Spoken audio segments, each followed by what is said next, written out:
একটা ছোট দ্বীপ, কোনো প্রাকৃতিক সম্পদ নেই, চারপাশে শুধু অনিশ্চয়তা। এই দ্বীপটির নাম সিঙ্গাপুর। আর এই দেশটার ভাগ্য বদলে দিয়েছিলেন একজন মানুষ, লি কুয়ান উই। লি কুয়ান উই জন্মেছিলেন 1923 সালে।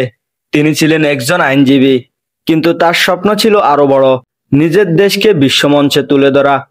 1959 সালে তিনি সিঙ্গাপুরের প্রথম প্রধানমন্ত্রী হন।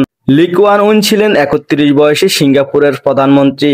এই সময় তিনি দেশটাকে একটা দরিদ্র, অপরাধপ্রবণ সমাজ থেকে একটি আধুনিক ও উন্নত পরিচ্ছন্ন রাষ্ট্রে পরিণত করেন। তিনি কঠোর পরিশ্রম ও ন্যায়পরায়ণ ছিলেন। দুর্নীতি ও অলসতাকে তিনি কখনোই সহ্য করতেন না। তার নীতি ছিল একটা ছোট দেশকে বিশ্বমঞ্চে বড় করে তোলা যায়, যদি মানুষটা সৎ আর শৃঙ্খল পরায়ণ হয়। তার আমলে শিক্ষা, স্বাস্থ্য, অবকাঠামো খাতে বিশাল পরিবর্তন আসে। তিনি বিদেশি বিনিয়োগ আনেন, সুশিক্ষা ও কর্মশক্তি তৈরি করেন।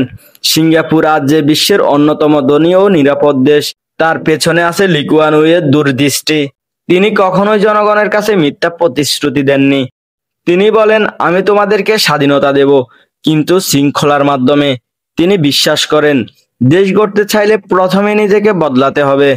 লি কুয়ান ইউ 2015 সালে মারা যান, কিন্তু তার রেখে যাওয়া শিক্ষা আজও সিঙ্গাপুরের রক্তে মিশে আছে।